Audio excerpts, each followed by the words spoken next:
Coming to you from a cozy little condo high atop Old Fourth Ward, Atlanta. Welcome to The Ron Show on America One Radio.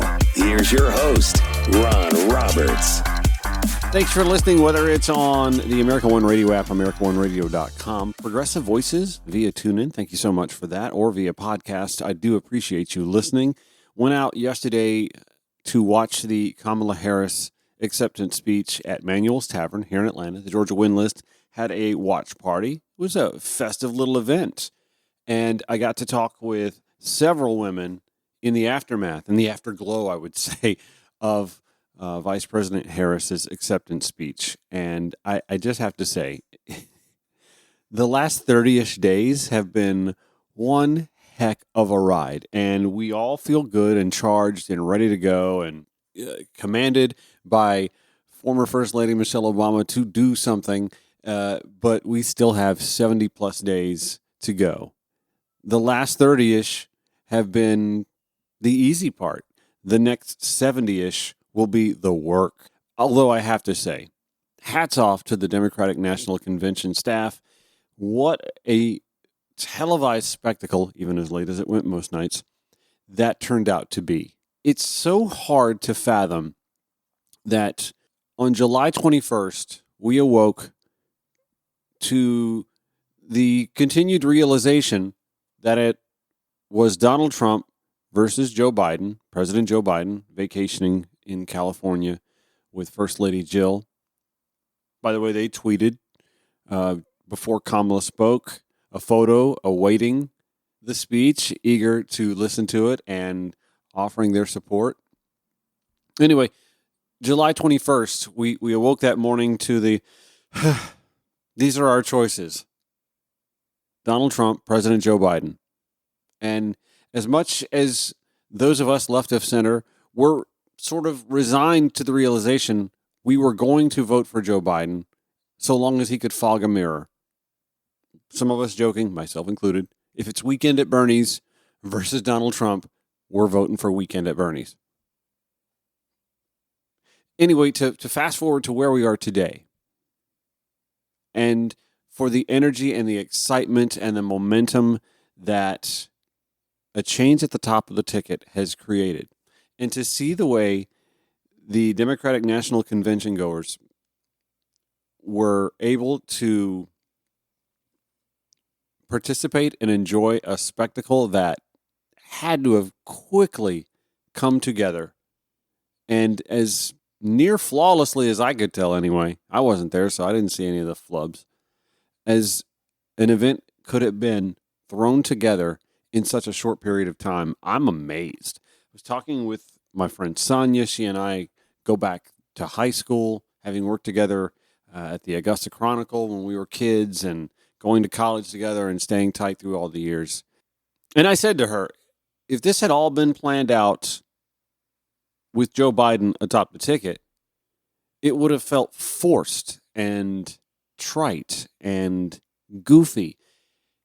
It all fit for Kamala Harris and Tim Walz, though. It all came together. It just fit. We can talk in later days and weeks, maybe even after the election, about the legacy of Joe Biden. This is part of his legacy, and I get goosebumps just thinking about it because there's a profound appreciation for all that he's done leading up to stepping out of the race, and then stepping out of the race and being, at least on the face, publicly magnanimous about it. He may be mad. He may be seething. He may not be taking Barack's phone calls right. I don't know. Could be. I don't know. Not even going to speculate. That is a chapter for another book, maybe. But that last night was part of the Joe Biden legacy. But it's also clearly a momentum shift and a change in perspective for the American public and how we perceived Kamala Harris. One of my coworkers from my last radio job excitedly texting me this morning, all the joy, all the momentum, she's going to win, several exclamation points. And all I could say in response was that Last night felt like a movie scene. The whole week so well choreographed. And how I was still stunned at how well this has all come together. And that, yes, Kamala Harris has risen to the occasion. That it's almost emblematic of any woman who's meant something in our lives. They're all the while underappreciated and discounted, but doing her job anyway. So I told Jennifer, yeah, I believe she can do this. I really do. But I also told Jennifer, it's nice that we feel so much more optimistic and confident, but we still have work to do to get it done. So we all have to keep our foot on the gas because, politics is a team sport. And that's kind of where we are. So I only have 44 and a half minutes of show today to give you. If you're listening on the weekend, it's 50 if you're keeping track of the clock. And I'm not going to be able to give you all 37 plus minutes of Kamala Harris's acceptance speech. But we will go through it. We will go through some of the reactions. I have some reaction from the Georgia Windless Watch Party last night that I want to share as well with Georgia women and their various perspectives. Donald on Fox News. I love that. Fox News, man. What a doormat. That man literally cost them hundreds of millions of dollars. And yet, sure, come on. Come on, crazy uncle. Talk away. No, and speaking of doormats, for those that don't know, my show is based here in Atlanta, Georgia. I like to cover Atlanta and Georgia politics every bit as much as I like to call this horse race. Speaking of doormats, Donald Trump seems to have come crawling back to Governor Brian Kemp. Kiss the ring. Who's kissing the ring now? Pretty fascinating stuff. Donald Trump realizes he has to win Georgia in order to avoid prison. Win the White House. And so there he was on social media, just kissing the ring. We'll dive in on all that in just a little bit. Let's kind of reabsorb a little bit some of the finer moments from Kamala Harris' acceptance speech at the Democratic National Convention last night from the top. So let me start by thanking my most incredible husband, Doug, for being an incredible partner to me, an incredible father to Cole and Ella, and happy anniversary, Dougie. I love you so very much. To our President Joe Biden, when I think about the path that we have traveled together, Joe, I am filled with gratitude. Your record is extraordinary, as history will show, and your character is inspiring. And Doug and I love you and Jill and are forever thankful to you both. At the Georgia Windless Watch Party last night, I spoke with Melanie about Joe Biden stepping aside. Here are her thoughts. I think that it's a really remarkable thing for someone in a position of power to cede that power willingly, and on top of that, for a male to cede that power to a woman. It just doesn't happen very often. And so as a female, I'm encouraged by the idea that people are willing to set themselves aside and look at the greater good. And to Coach Tim Walz,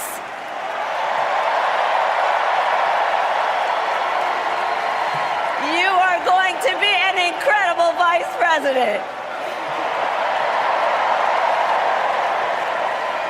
And to the delegates and everyone who has put your faith in our campaign, your support is humbling.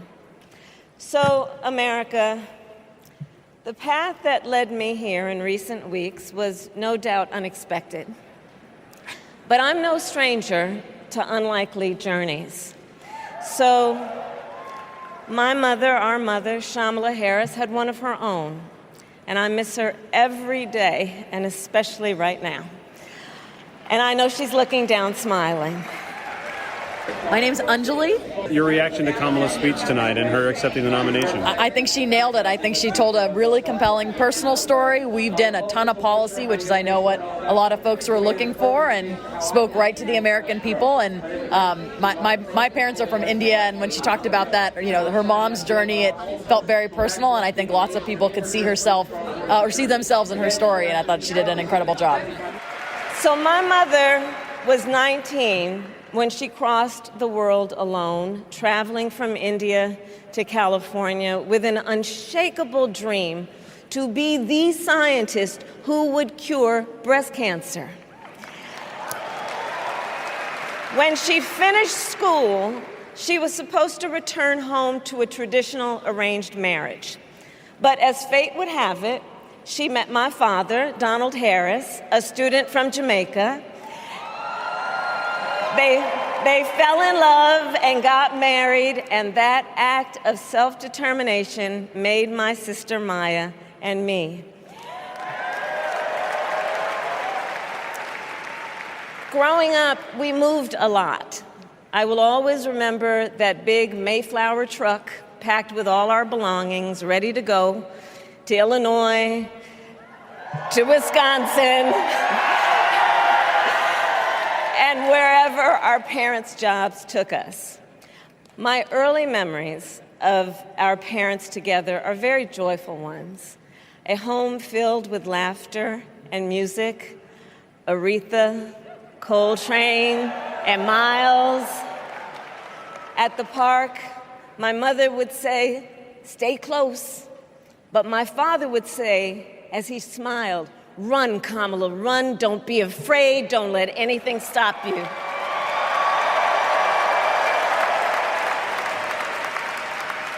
From my earliest years, he taught me to be fearless. But the harmony between my parents did not last. When I was in elementary school, they split up. And it was mostly my mother who raised us. Before she could finally afford to buy a home, she rented a small apartment in the East Bay. In the Bay, you either live in the hills or the flatlands. We lived in the flats. A beautiful working-class neighborhood of firefighters, nurses, and construction workers, all who tended their lawns with pride. My mother, she worked long hours, and like many working parents, she leaned on a trusted circle to help raise us. Mrs. Shelton, who ran the daycare below us and became a second mother. Uncle Sherman, Aunt Mary, Uncle Freddie, Auntie Chris. None of them family by blood, and all of them family by love.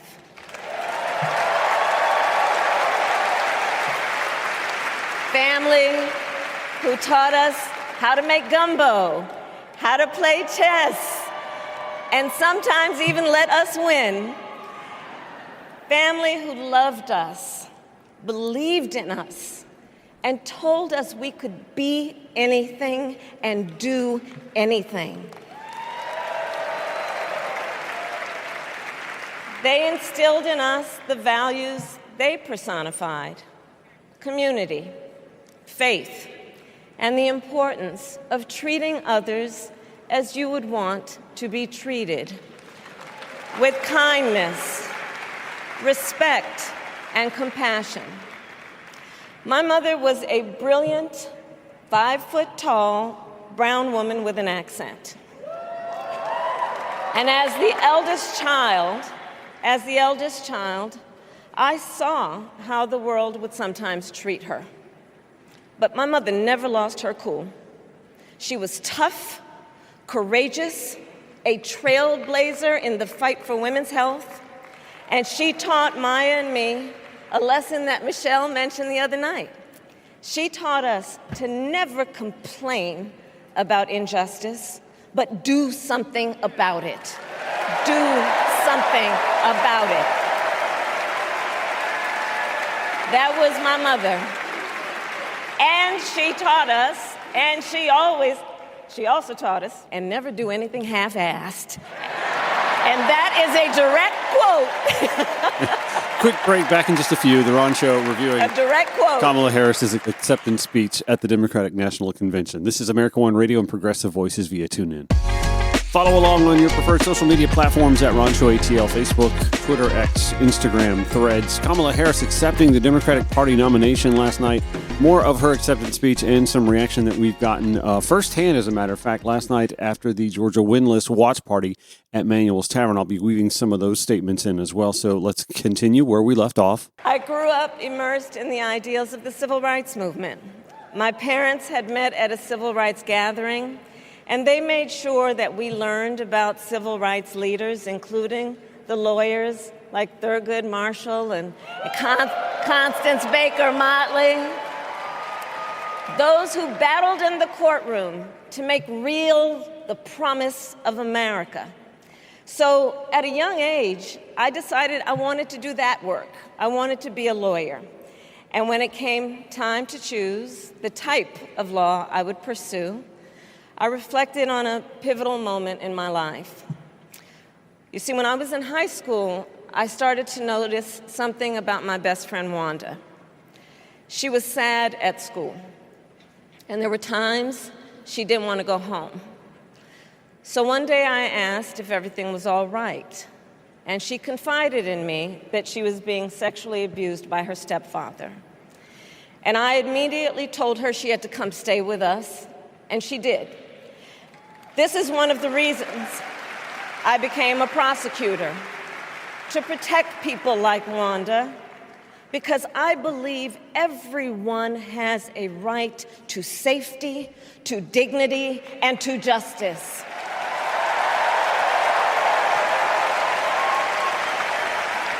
As a prosecutor, when I had a case, I charged it not in the name of the victim, but in the name of the people. For a simple reason. In our system of justice, a harm against any one of us is a harm against all of us.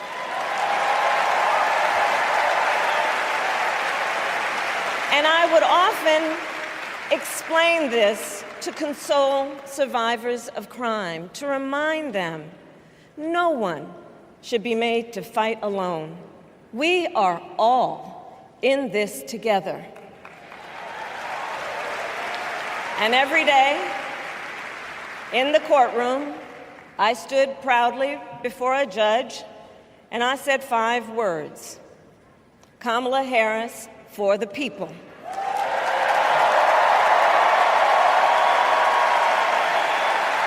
And to be clear, my entire career, I've only had one client, the people. And so, on behalf of the people, on behalf of every American, regardless of party, race, gender, or the language your grandmother speaks, on behalf of my mother and everyone who has ever set out on their own unlikely journey, on behalf of Americans like the people I grew up with, people who work hard, chase their dreams, and look out for one another, on behalf of everyone whose story could only be written in the greatest nation on earth, I accept your nomination to be President of the United States of America.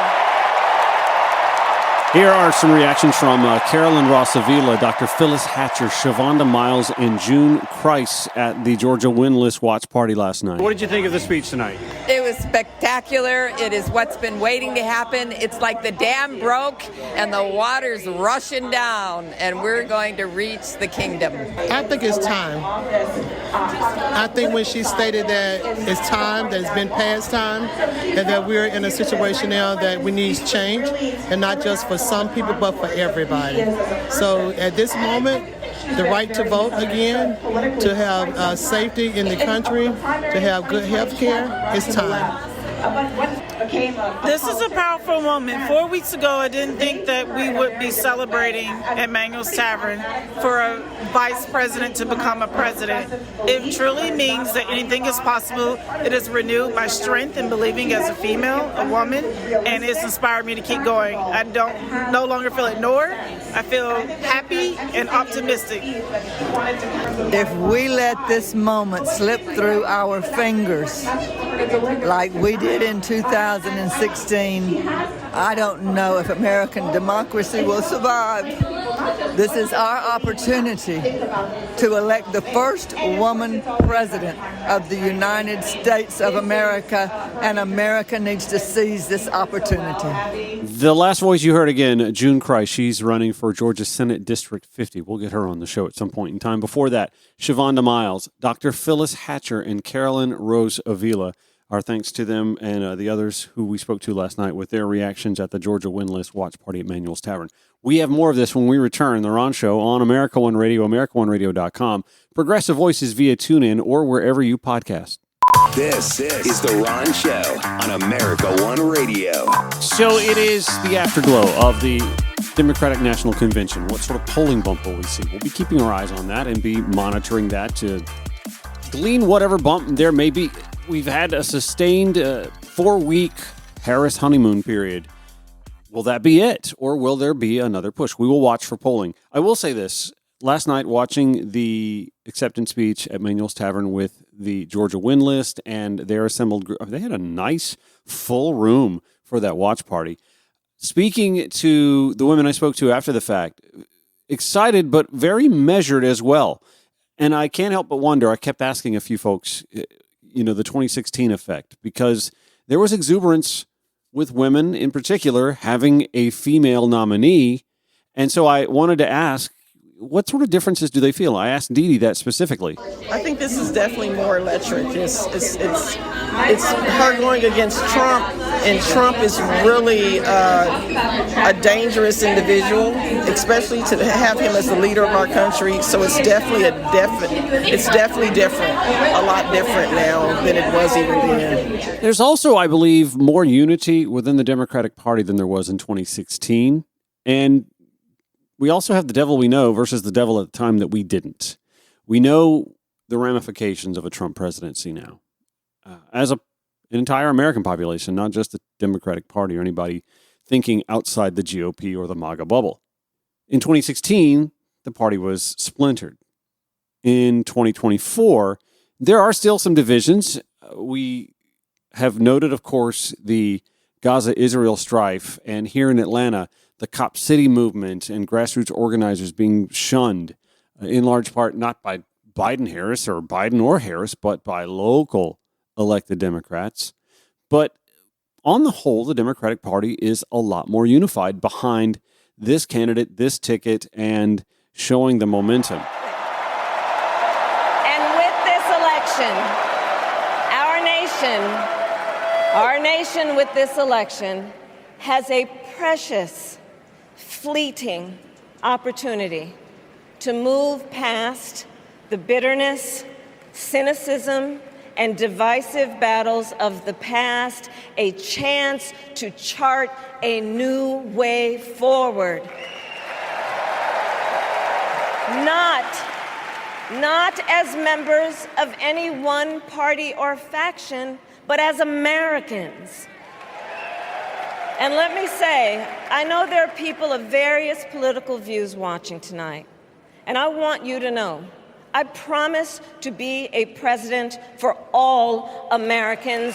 You can always trust me to put country above party and self. That's an important distinction when running against the self-interest of one Donald John Trump. To hold sacred America's fundamental principles, from the rule of law to free and fair elections, to the peaceful transfer of power. Another important distinction. I will be a president who unites us around our highest aspirations. A president who leads and listens That's a distinction. who is realistic, A distinction. practical, Distinction. and has common sense, Big distinction. and always fights for the American people. Another huge distinction. From the courthouse to the White House, that has been my life's work. As a young courtroom prosecutor in Oakland, California, I stood up for women and children against predators who abuse them. As Attorney General of California, I took on the big banks, delivered $20 billion for middle-class families who faced foreclosure, and helped pass a homeowner Bill of Rights, one of the first of its kind in the nation.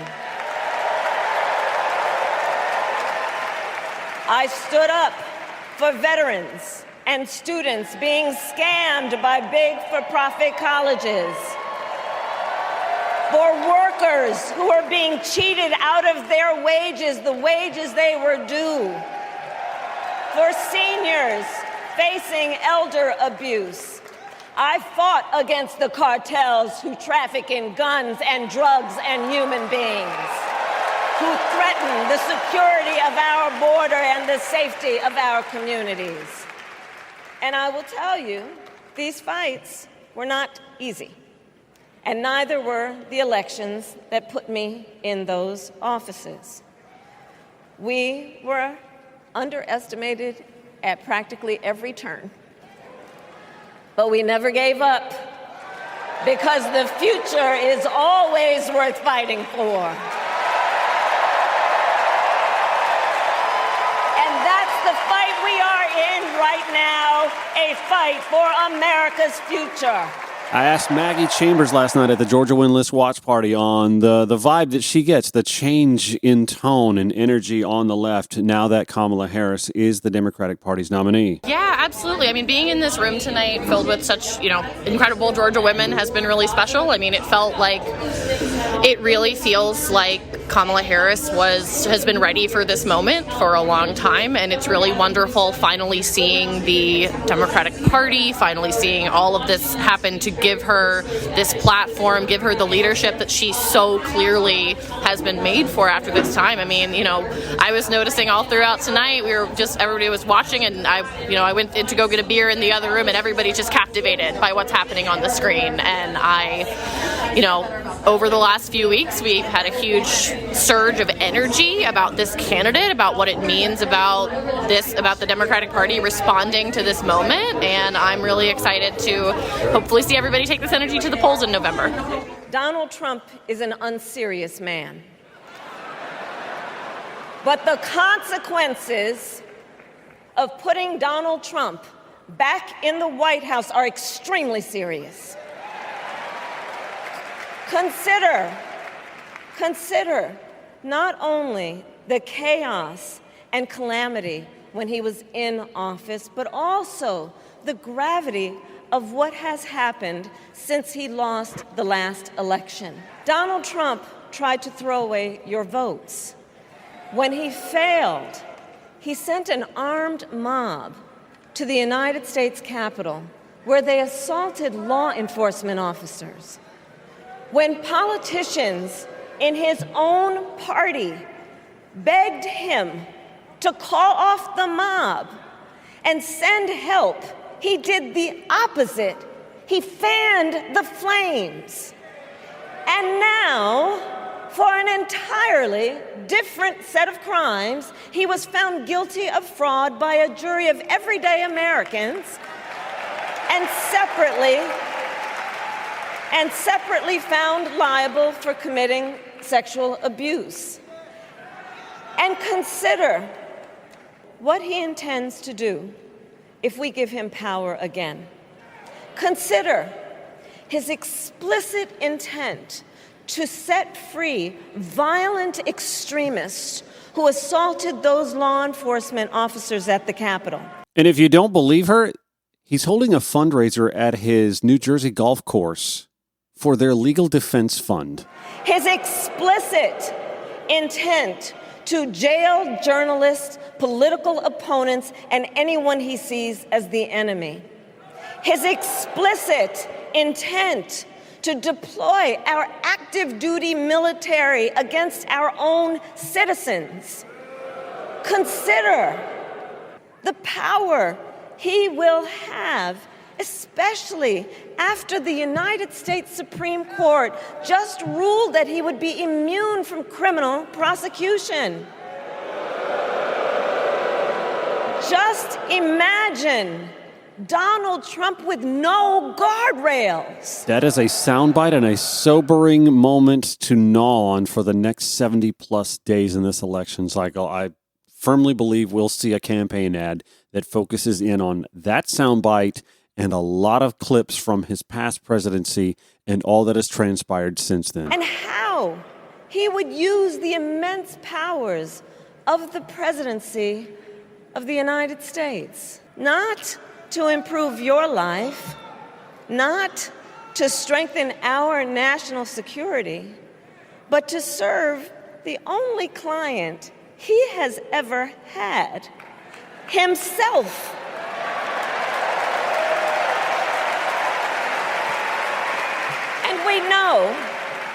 And we know what a second Trump term would look like. It's all laid out in Project 2025, written by his closest advisors, and its sum total is to pull our country back to the past. But America, we are not going back. We are not going back. We are not going back. We are not going back to when Donald Trump tried to cut Social Security and Medicare. We are not going back to when he tried to get rid of the Affordable Care Act, when insurance companies could deny people with pre-existing conditions. We are not going to let him eliminate the Department of Education that funds our public schools. We are not going to let him end programs like Head Start that provide preschool and childcare for our children. America, we are not going back.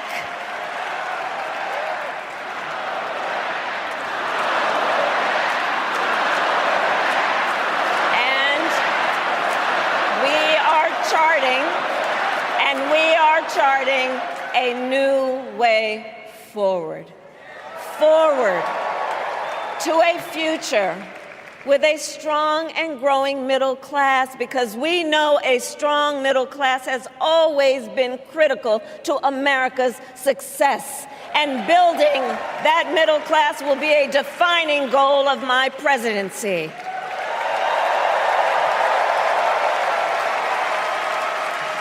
And I'll tell you, this is personal for me. The middle class is where I come from. An important distinction. My mother kept a strict budget. We lived within our means, yet we wanted for little. And she expected us to make the most of the opportunities that were available to us and to be grateful for them. Because, as she taught us, opportunity is not available to everyone. That's why we will create what I call an opportunity economy where everyone has the chance to compete and a chance to succeed. Whether you live in a rural area, small town, or big city. And as president, I will bring together labor and workers and small business owners and entrepreneurs and American companies to create jobs, to grow our economy, and to lower the cost of everyday needs like health care and housing and groceries. We will provide access to capital for small business owners and entrepreneurs and founders. And we will end America's housing shortage and protect Social Security and Medicare. Now compare that to Donald Trump, because I think everyone here knows he doesn't actually fight for the middle class. He doesn't actually fight for the middle class. Instead, he fights for himself and his billionaire friends. And he will give them another round of tax breaks that will add up to $5 trillion to the national debt. And all the while, he intends to enact what in effect is a national sales tax, call it a Trump tax, that would raise prices on middle-class families by almost $4,000 a year. Well, instead of a Trump tax hike, we will pass a middle-class tax cut that will benefit more than 100 million Americans. Friends, I believe America cannot truly be prosperous unless Americans are fully able to make their own decisions about their own lives, especially on matters of heart and home. But tonight, in America, too many women are not able to make those decisions. And let's be clear about how we got here. Donald Trump handpicked members of the United States Supreme Court to take away reproductive freedom. And now he brags about it. In his words, quote, "I did it and I'm proud to have done it," end quote. Well, I'll tell you, over the past 2 years, I've traveled across our country, and women have told me their stories. Husbands and fathers have shared theirs. Stories of women miscarrying in a parking lot, developing sepsis, losing the ability to ever again have children, all because doctors are afraid they may go to jail for caring for their patients. Couples just trying to grow their family, cut off in the middle of IVF treatments. Children who have survived sexual assault, potentially being forced to carry a pregnancy to term. This is what's happening in our country because of Donald Trump. And understand, he is not done. As a part of his agenda, he and his allies would limit access to birth control, ban medication abortion, and enact a nationwide abortion ban with or without Congress. And get this, he plans to create a national anti-abortion coordinator and force states to report on women's miscarriages and abortions. Simply put, they are out of their minds.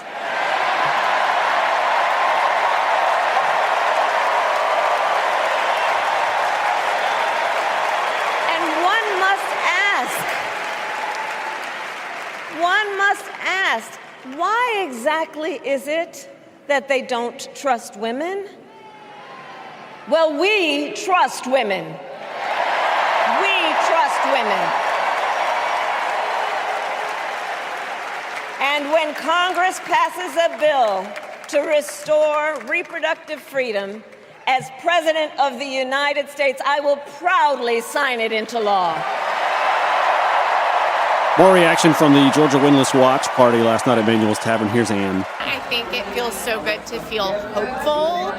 I think how she really called us to a higher America, to a higher purpose, to our core values tonight. And also, I think she really nailed introducing herself as a person. I think that was one of the jobs she had. And I think the stories about her upbringing in the Bay and various states and her mom were really, really powerful. And I think we could all connect with the story that she told. A little bit of housekeeping, by the way. I had full intentions of sharing about a 12-minute conversation with Audrey Shoemaker at the Fulton County Animal Shelter. The Fulton County and DeKalb County and Lifeline Animal Project all coordinating with NBC Universal's fee-free adoption event going through the 10th of September.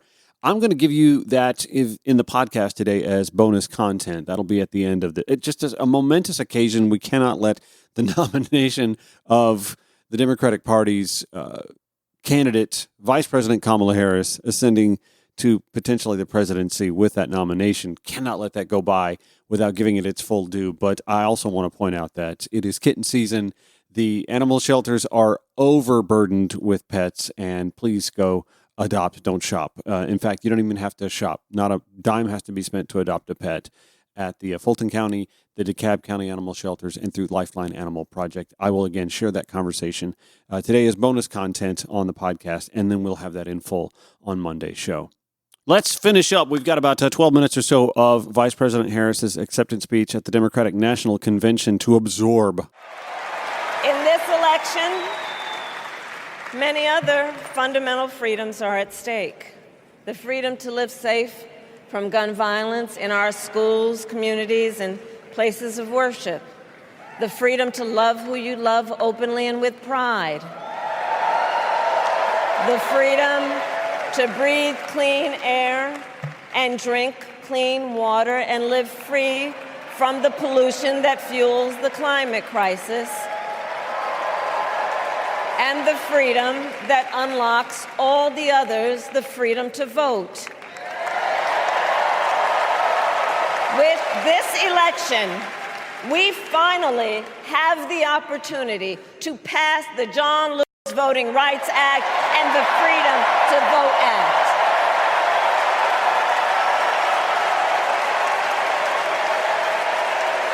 And let me be clear. After decades in law enforcement, I know the importance of safety and security, especially at our border. Last year, Joe and I brought together Democrats and conservative Republicans to write the strongest border bill in decades. The Border Patrol endorsed it. But Donald Trump believes a border deal would hurt his campaign. So he ordered his allies in Congress to kill the deal. Well, I refuse to play politics with our security, and here is my pledge to you. As president, I will bring back the bipartisan border security bill that he killed, and I will sign it into law. I know we can live up to our proud heritage as a nation of immigrants and reform our broken immigration system. We can create an earned pathway to citizenship and secure our border.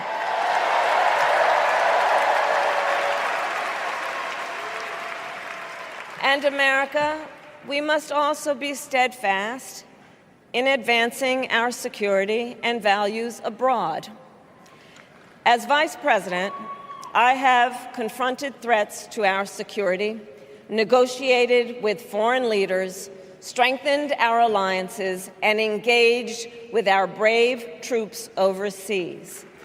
As Commander-in-Chief, I will ensure America always has the strongest, most lethal fighting force in the world.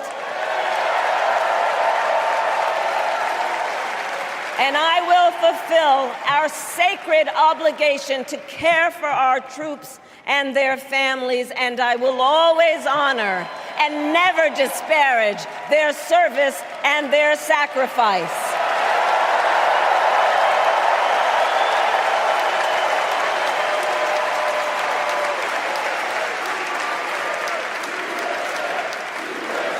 I will make sure that we lead the world into the future on space and artificial intelligence, that America, not China, wins the competition for the 21st century, and that we strengthen, not abdicate, our global leadership.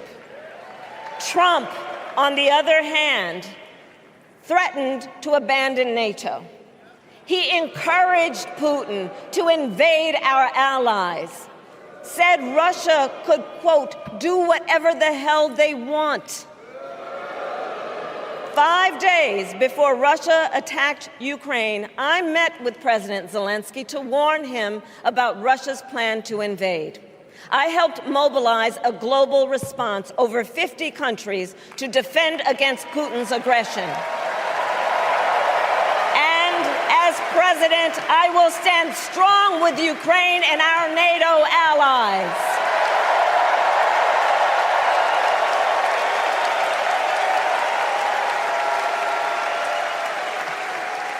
With respect to the war in Gaza, President Biden and I are working around the clock because now is the time to get a hostage deal and a ceasefire deal done.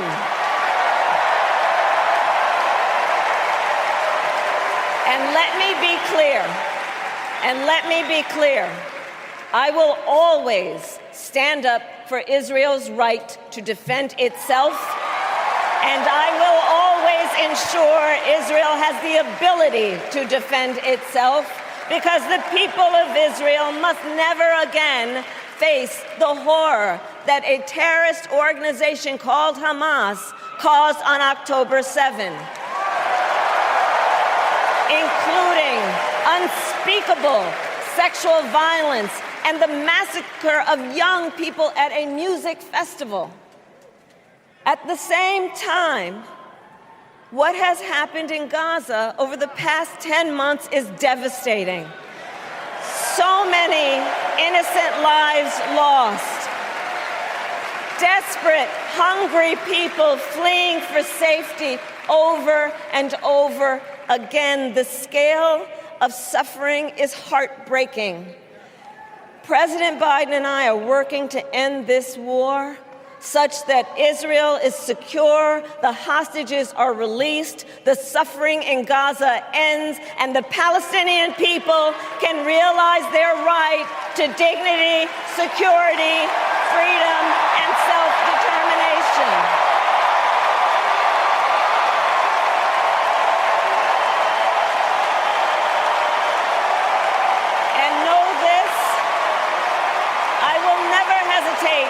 To take whatever action is necessary to defend our forces and our interests against Iran and Iran-backed terrorists. I will not cozy up to tyrants and dictators like Kim Jong-un who are rooting for Trump.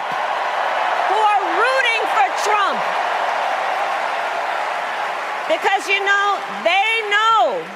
they know he is easy to manipulate with flattery and favors.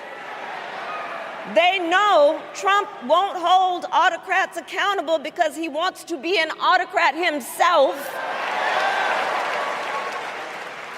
And as president, I will never waver in defense of America's security and ideals, because in the enduring struggle between democracy and tyranny, I know where I stand and I know where the United States belongs.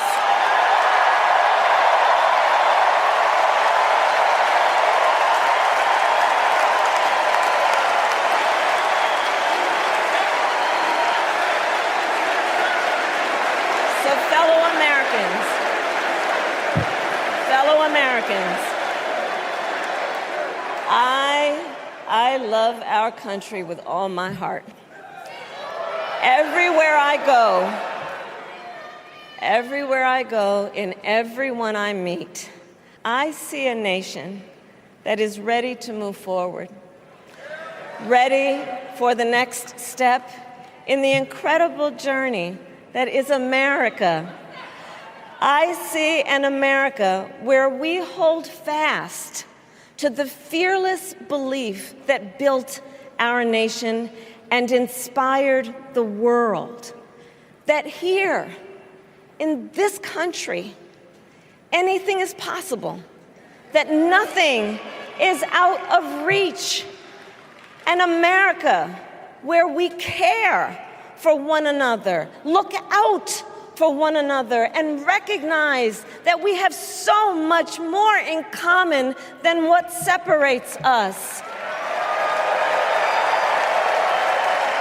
That none of us has to fail for all of us to succeed. And that in unity there is strength. Our opponents in this race are out there every day denigrating America, talking about how terrible everything is. Well, my mother had another lesson she used to teach. Never let anyone tell you who you are. You show them who you are. America, let us show each other and the world who we are and what we stand for. Freedom, opportunity, compassion, dignity, fairness, and endless possibilities.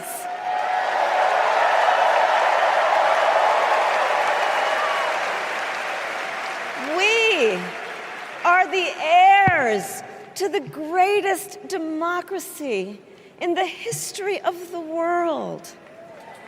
And on behalf of our children and our grandchildren and all those who sacrificed so dearly for our freedom and liberty, we must be worthy of this moment.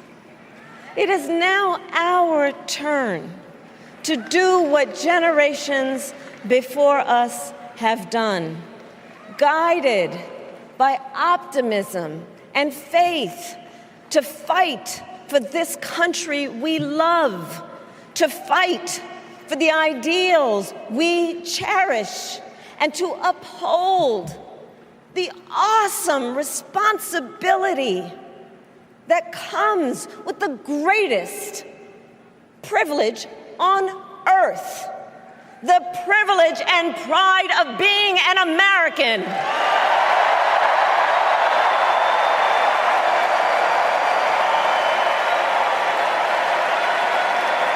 So let's get out there, let's fight for it, let's get out there, let's vote for it, and together let us write the next great chapter in the most extraordinary story ever told. Thank you. God bless you, and may God bless the United States of America. Thank you all. Wow. I mean, just a movie script-like culmination to the convention and the last 4-ish weeks or 30-plus days since Joe Biden, President of the United States, decided to step away from the campaign and not seek a second term.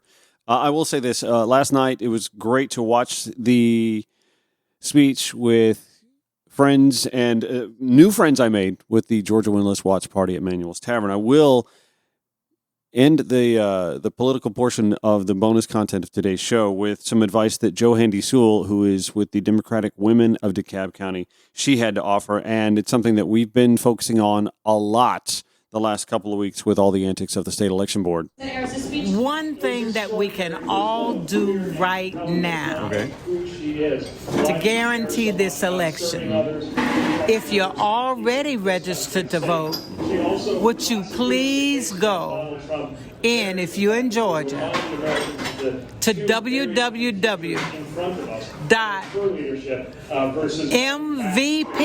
my voter page, .sos.ga.gov.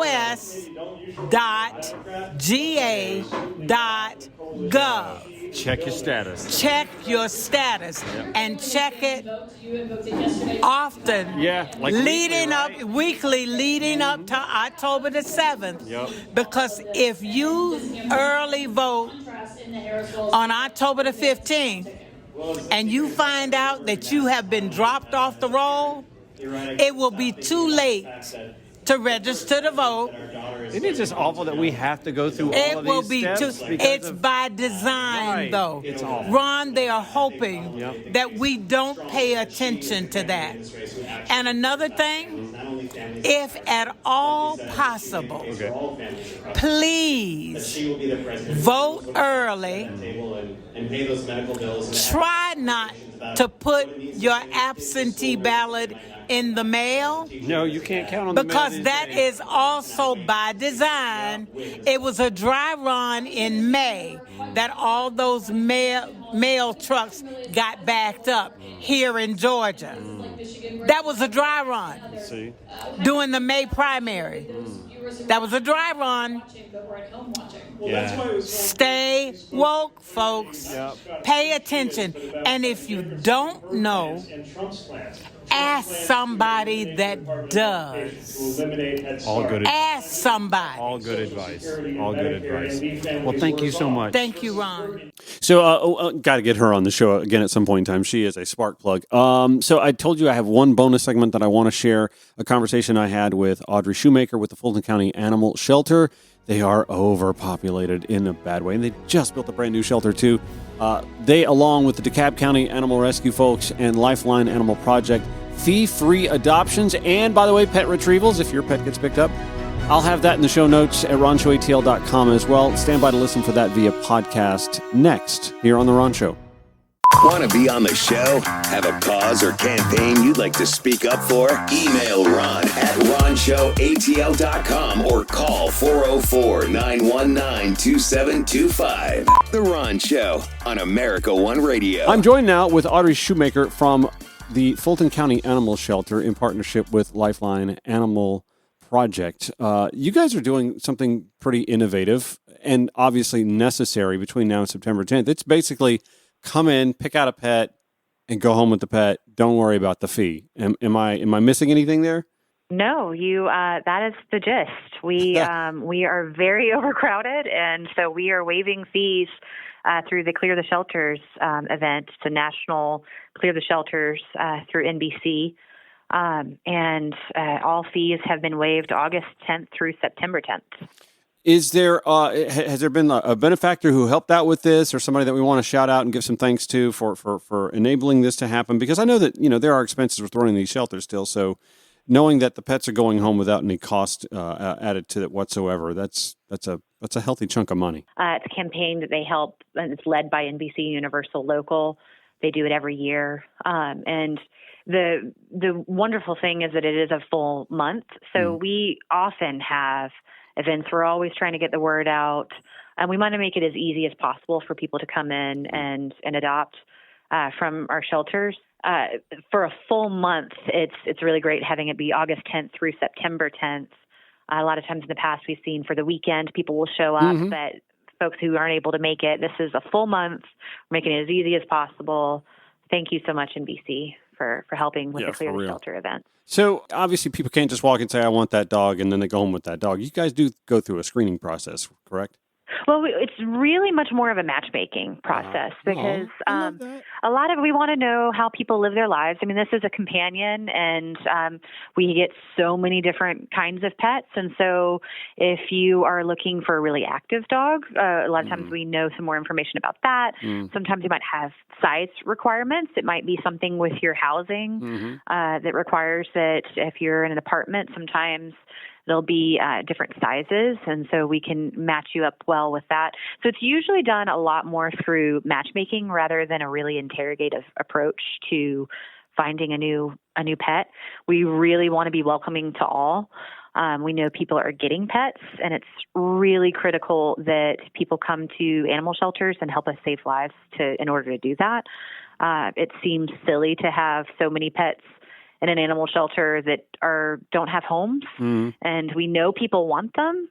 And if they're going to breeders or different things that's really not helping us solve these problems, we want to be as friendly and as welcoming to the community to come in. The pets are spayed or neutered before they go home, get their vaccinations. We really, really want to make it as easy as possible and to have people take pets home that day. That's a major priority throughout all of our programming. Now, I'd read somewhere as well that is there some sort of a fee involved when, say, animal control picks up your pet and they wind up at Fulton County Shelter and there's a reclamation fee or something? Are you guys waiving that as well? We do. We have a home free program. So if there might be some different stipulations depending on what's going on, but if a pet was just at large, and this is the first time that's happened, which mistakes happen. Dogs, cats, they can skirt through doors. It's happened to all of us. And if they unfortunately do make their way to the shelter, I think a lot of people might not know. So thank you for asking this question. what's going to happen if you come to an animal shelter. Are you going to get in trouble? Are you going to have to pay a lot of fees? And the majority of the time, you are not. We absolutely want to get pets back home as quickly as possible and to make it as easy as possible. It is really difficult. Our team works really, really hard to take great care of these pets, but the ratio is just off. If you were to try to create a challenging environment for an animal, it would actually be an animal shelter, regardless of how nice it is, which we have a beautiful new animal shelter. Yeah. Isolation, being institutionalized, it's really challenging for the pets. So it's critical that if a pet does end up here and they have to be here, that we have their stay be as short as possible and as pleasant as possible for their well-being. And one of those things is to make sure that we make it as easy as possible for people to reclaim their pets. What about fosters? Do you have an army of fosters? Do you? How do you guys coordinate that? Is there enough? Do you need more volunteers? How does that work? We always need more volunteers and fosters. We have a lot of really cool programs for fosters too. We have sort of your traditional take the pet into your home, mostly dogs and cats, although we have the occasional other pets, but mostly it's going to be dogs and cats, a lot of dogs that stay in your home until you find a new home for them. But we also have programs called like Dog for a Day. So you can take a pet just for the day. Like checking out a library book, you can check out a dog. Oh, that's awesome. Pretty much. I mean, this is all on our website. So take a look at our website. That's where you can sign up for this. There's a sign up process, but it's really easy through our website. And a lot of people take them to breweries, and it's incredible the information that we get on these pets when they're out, walk around, hanging out, going to the breweries, walking around the Atlanta Beltline, doing different things. We learn about them. They have a great experience. They've gained an advocate. It's a great way if you're thinking about adopting a pet and you want to know how they do. Why not test it out? We know people want to try things out. So the Dog for a Day program is a great program. We also have Weekend Warrior. It's not always necessarily on the weekend, but it's the same concept where you would take a pet for a couple nights.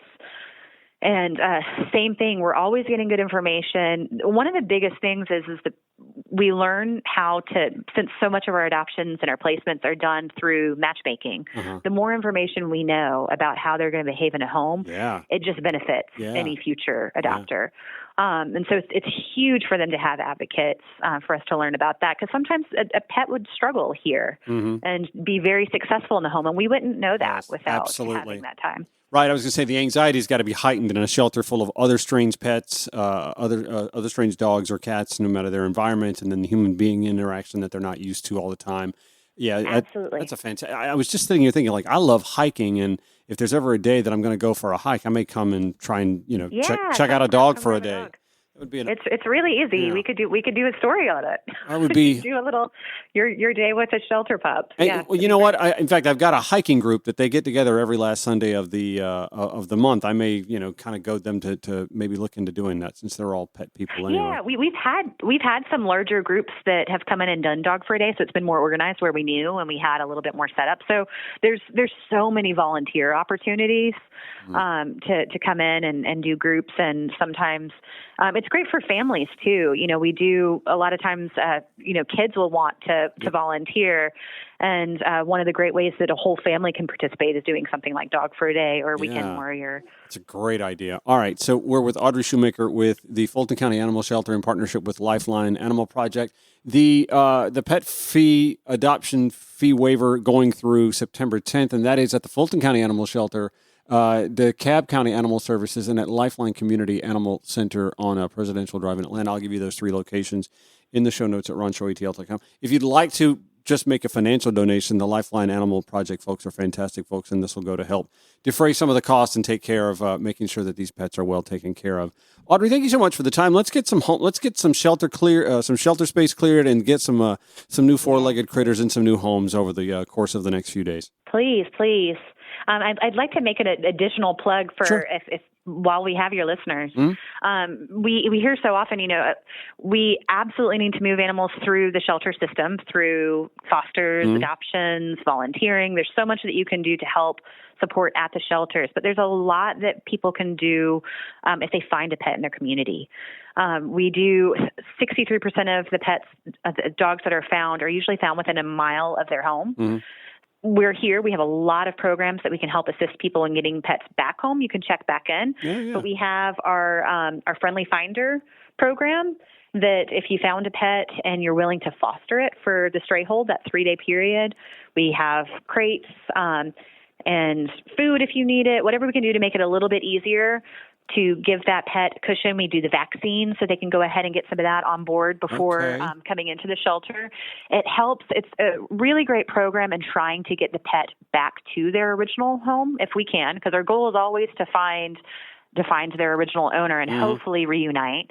If we're not, then we need to look at adoption, options and how we're going to move them through the system. And the Friendly Finder program has been wonderful in that. It's we ask people for their help. It's not a requirement, but for those who are able to do it, please consider fostering.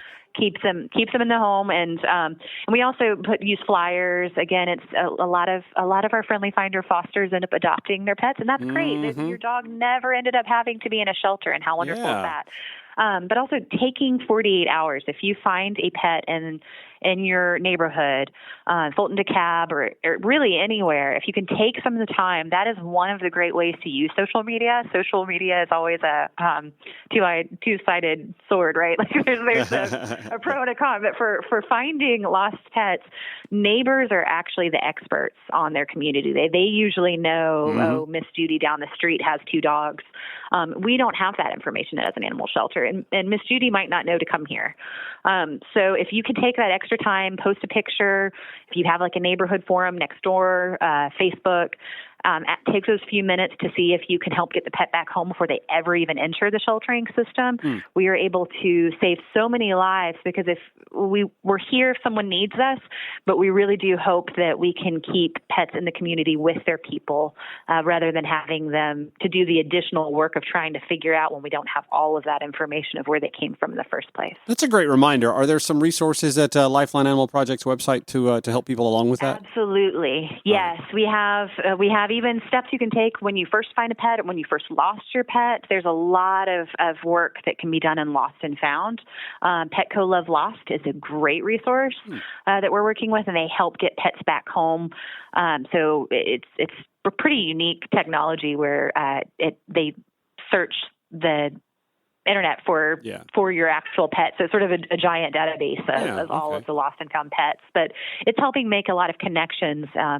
I'm a Fulton County resident, and I'm really proud of my community that I see so many pets get back home before they even have to. That is best case scenario. Enter a shelter. You're right. That is best case scenario to avoid the whole shelter process, because it's so unnerving for an animal that's not used to being around other animals in such quantities to find themselves in that realm, and without the comforts of home, the blanket that smells like the human themselves, et cetera, and so on. If you think through our return to home rate too for reclaims, that percentage is really low, and so we need to close that gap. It's usually around 14% of lost dogs that end up going back home. Yeah. Also, I was going to say, those who are particular about the kind of breeds of dogs or cats that they want to get, trust me, you're going to find it in the animal shelter anyway. Why not just go that route? Yes, we have so many different pets. The small guys go a little bit faster, but we get them every single day. So we have some rabbits here right now. A couple weeks ago, we had some goats. But we have all different kinds of breeds. I would really encourage people to think about the temperaments. We're also spending a lot of time having really fun play groups going. So we're learning a lot about our dogs as we watch them play and how they socialize with one another. We have a lot of great information, so many great volunteers and fosters that really help us learn about the pets while they're in our care. So we do our best to let people know what we've learned about them during their time here. Audrey, thank you so much. Let's get the word out. Fulton County Animal Shelter and the Lifeline Animal Project helping to reunite some folks who may have lost their pets, and also pet fee-free adoptions through September 10th. Yes. Easy enough for me to say. I talk for a living. Audrey Shoemaker with the Fulton County Animal Shelter. Thank you so much for the time. Thank you. Thanks for doing a story.